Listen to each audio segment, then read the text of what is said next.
Hey, what's up YouTube? So it's time to start getting the car ready for the new Team Z 8-point roll cage. So I made some time today. I haven't been racing in a couple of weeks and it's honestly starting to drive me a little crazy. So I'm ready to get started pulling this 6-point roll cage that's in the car out and get the car prepped for the Team Z 8-point. I'm going to pull all the seats out, pull the carpet out, pull the bottom of the rear seat, and then I got a rear seat delete on the top. I'm gonna pull out, and then from there I'll start working on pulling the dash out. I'm gonna go and get a label maker so I can put labels on all my wires. So whenever I put the dash back in, I know where all the wires go.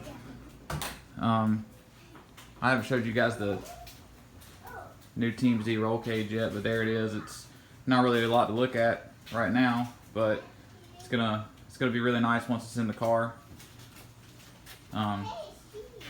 Just one little thing to note is the quality of this roll cage is really nice, and it has markings.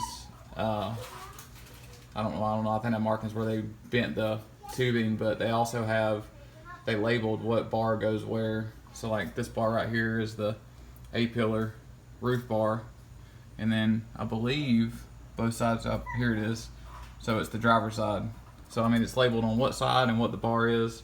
It's pre-notched, ready to weld, chrome moly, so it's going to be a little bit lighter than what a mild steel cage would be. The only, not really downfall, but the only thing with chrome moly is you have to TIG weld it, so it takes a little bit more time than just doing a mild steel cage and hitting it with a MIG welder. So probably costs a little bit more too.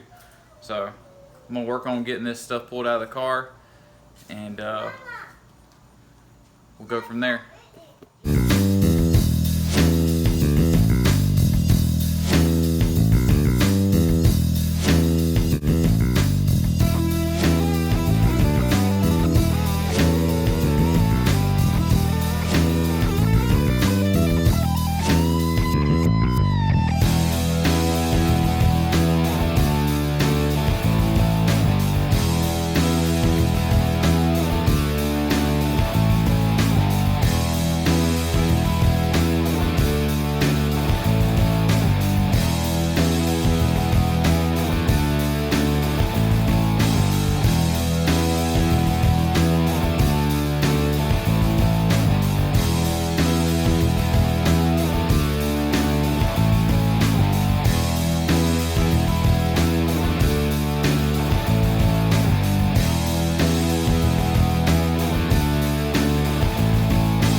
Alright guys, so I got most of the interior pulled out.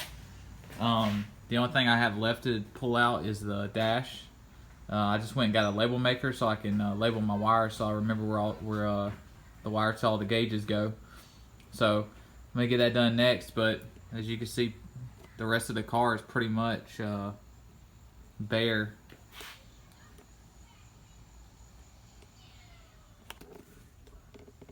Everything else is pretty much pulled out. Got the Kirky seat over here,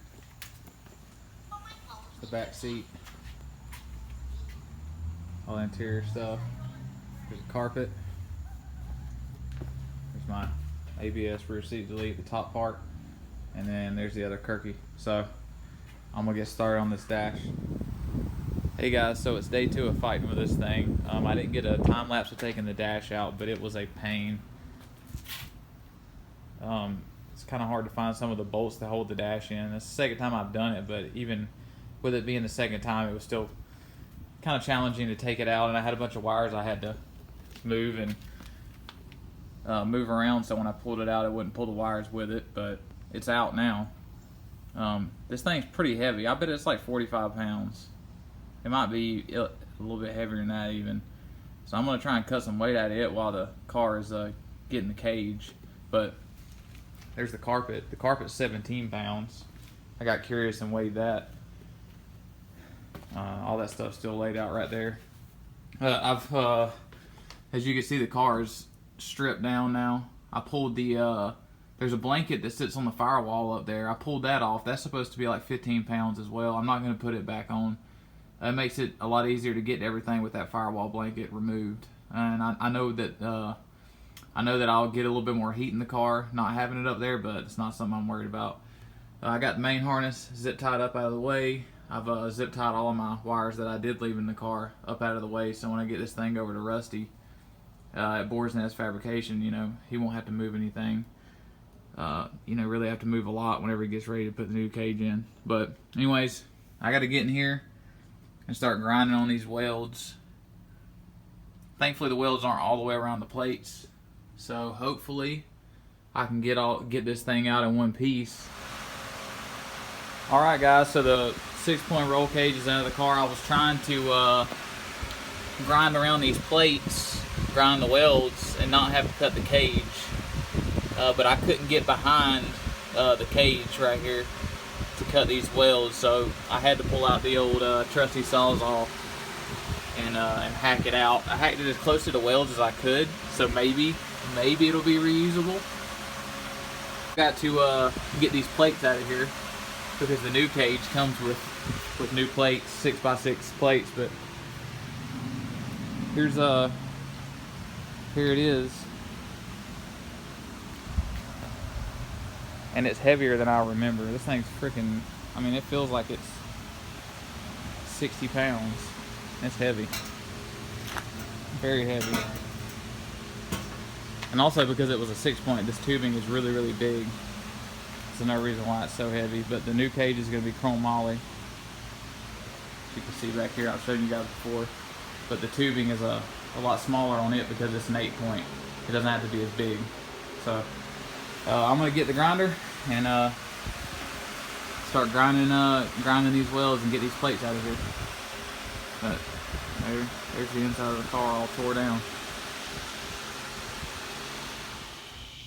Alright, so it's day number 3 now of messing with this thing, and I realized that I wasn't gonna be able to cut the plates out.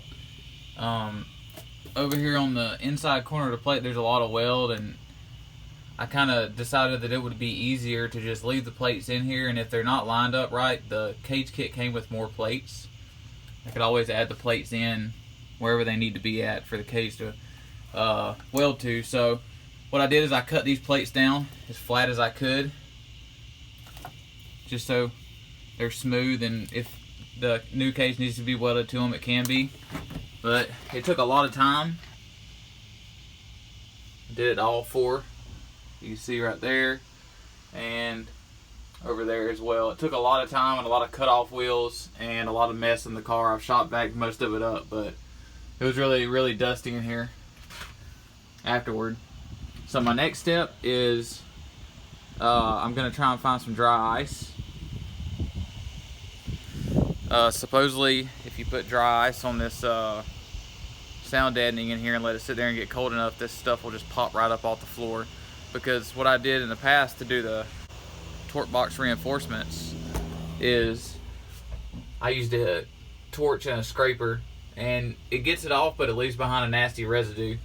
So if I use the dry ice on this stuff, it should just break up off the floor, and you can see where one piece is already broken up off the floor over here. So hopefully the rest of it will do that with the dry ice.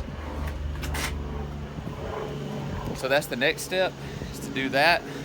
And then I will drain the tank and I'll get this thing loaded up in the trailer, and we're going to take it over to Rusty at Boar's Nest Fabrication and get started on the cage. But I'm going to end this video here. There'll be a part 2 for the rest of the stuff that I just named off that I have to do. So stay tuned for that. Like always, comment, like, and subscribe. I'll see you guys on part 2 of the video.